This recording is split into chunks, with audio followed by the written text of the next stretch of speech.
tenemos la descripción del accidente ocurrido en la mina por riesgo eléctrico. Estocada, cámara 8270, nivel 1407.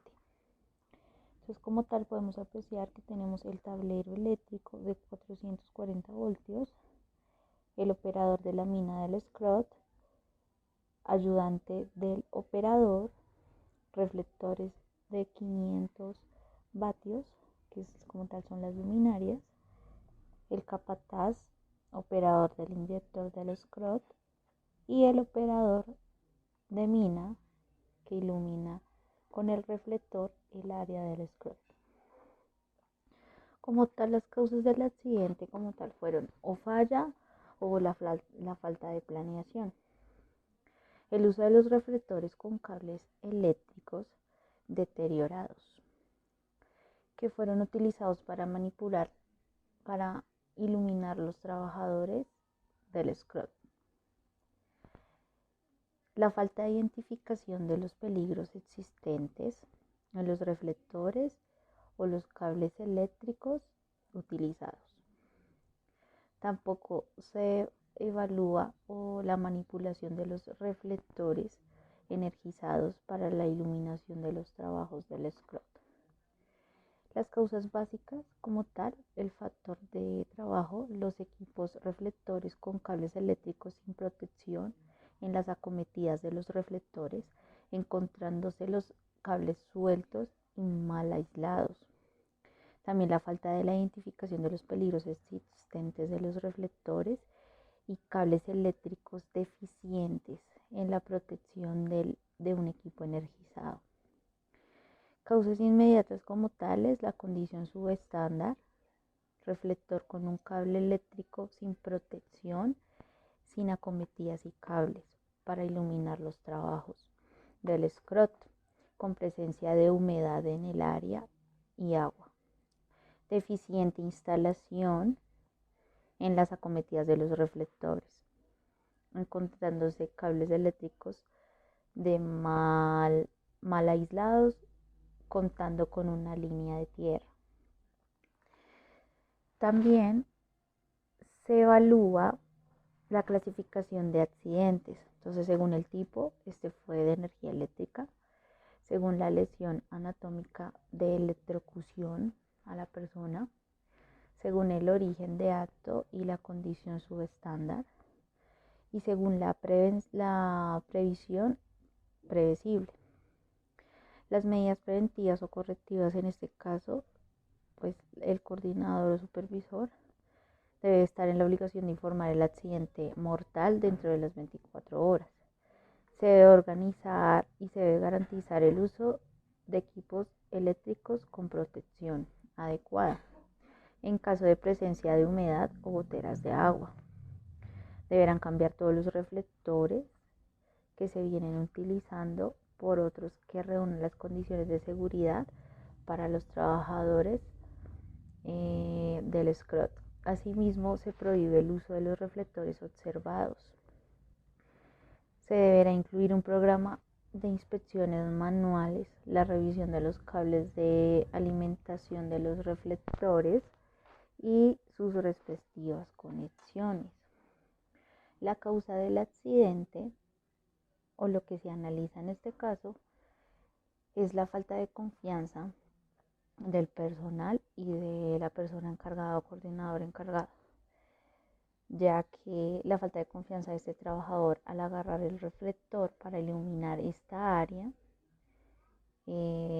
recibe una gran descarga eléctrica de 500 vatios.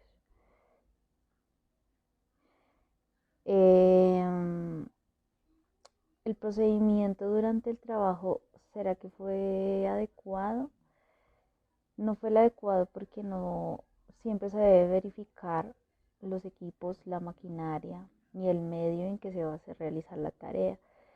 Se debe aislar la corriente del piso con el trabajador, ya que se observan que los cables estaban totalmente en el piso, para como tal tener un área segura para este trabajador.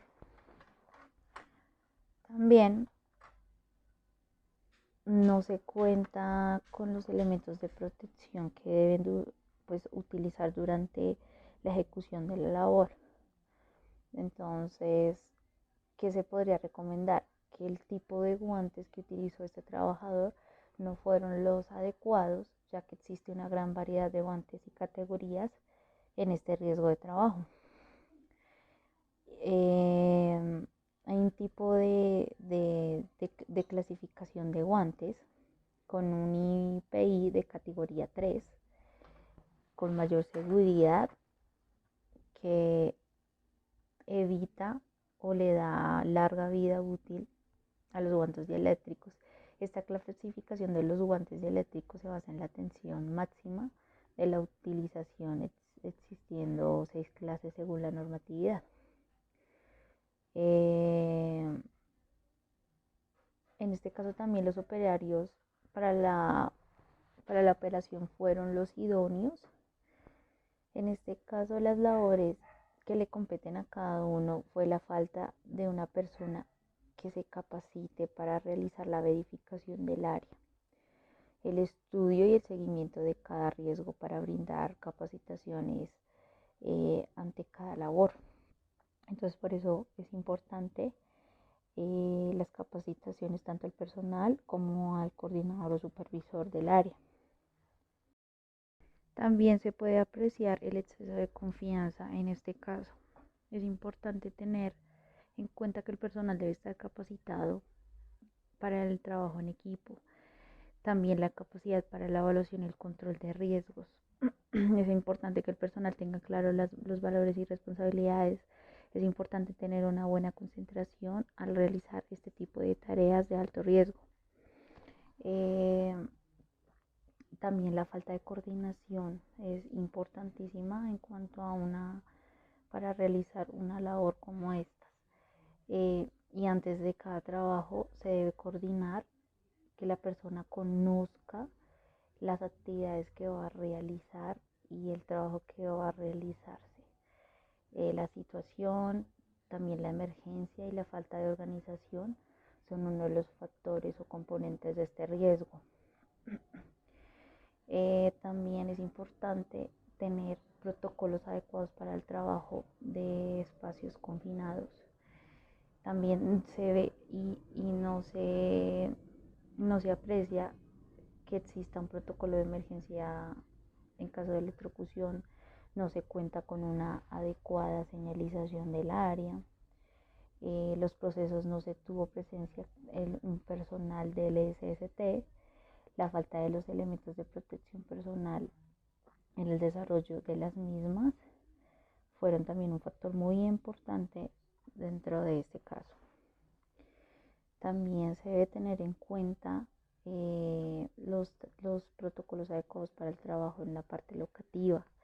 No se sugirieron los protocolos adecuados, no contaba con una buena iluminación adecuada en el puesto de trabajo, ya que pues tenían un factor y un riesgo que era el tipo de cables y las respectivas luminarias.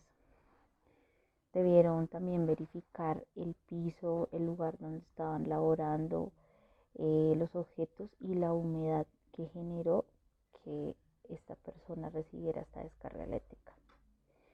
No se aseguraron de todas las conexiones eléctricas y que estuvieran adecuadamente organizadas o en zonas secas y libres de humedad.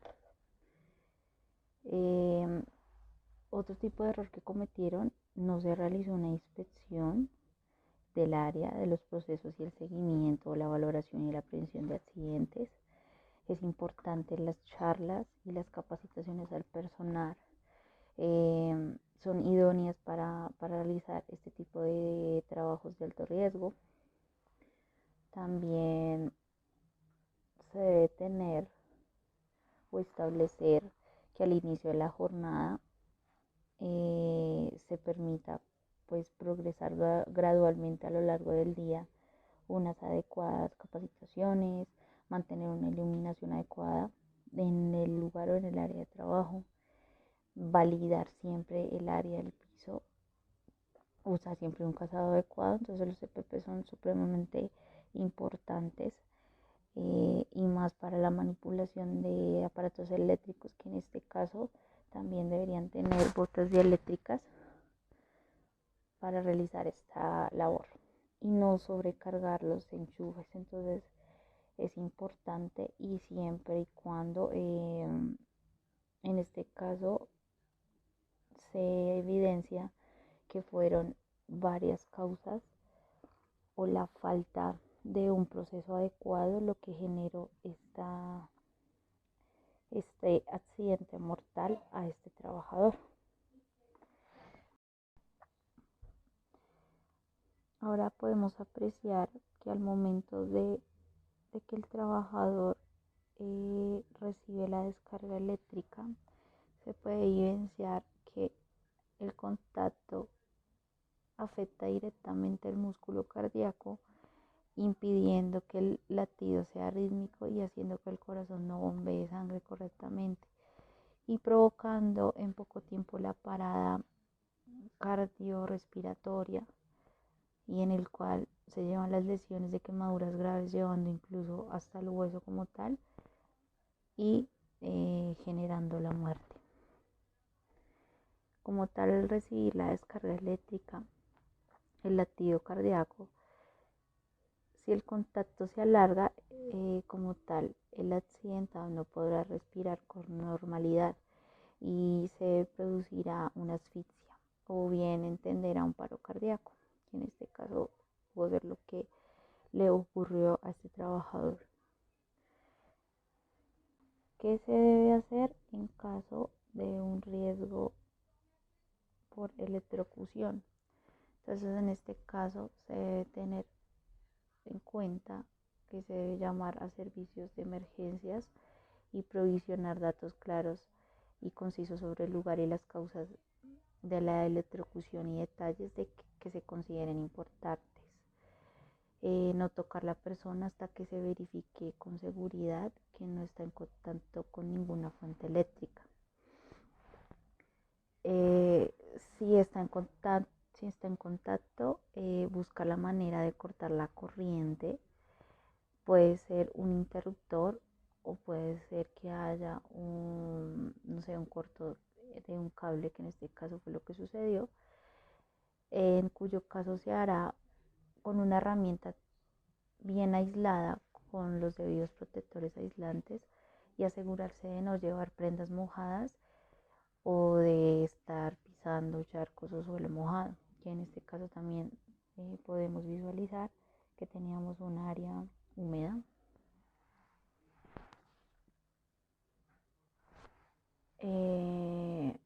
En caso de no encontrar la corriente, se utilizará un objeto de madera, plástico o de palo de madera, o cualquier elemento que pueda ser un conductor de la electricidad para poder separar a la víctima. Si en una línea de alto voltaje, no acercarse a más de 6 metros mientras exista corriente eléctrica. Es importante tener en cuenta eso. Intentar cortar el flujo de electricidad y solo entonces acercarse. Una vez separada la corriente, se debe asegurar a la víctima, evitando en la medida de lo posible no moverla, sobre todo el cuello y la cabeza, pues podría tener alguna lesión vertebral. Comprobar su grado de conciencia y respiración. En caso de que no respire, se debe proceder a realizar maniobras de reanimación cardiopulmonar.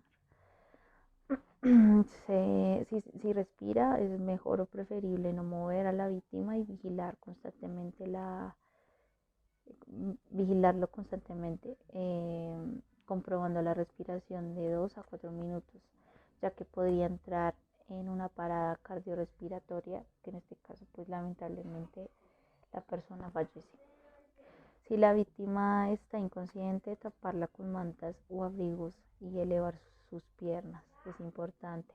También tratar las quemaduras con agua o suero fisiológico para limpiar y tapar con gasas estériles o paños limpios. En este caso, como tal, lo que quiero dejar ver es que es supremamente importante que en todo trabajo o actividad de alto riesgo se debe tener en cuenta básico, la inspección del lugar, las personas que estén capacitadas, que tengan en cuenta y tengan claros qué EPPs y elementos de protección deben tener para utilizar en su área de trabajo, y siempre estar capacitados. Y esto como tal fue el caso de riesgo eléctrico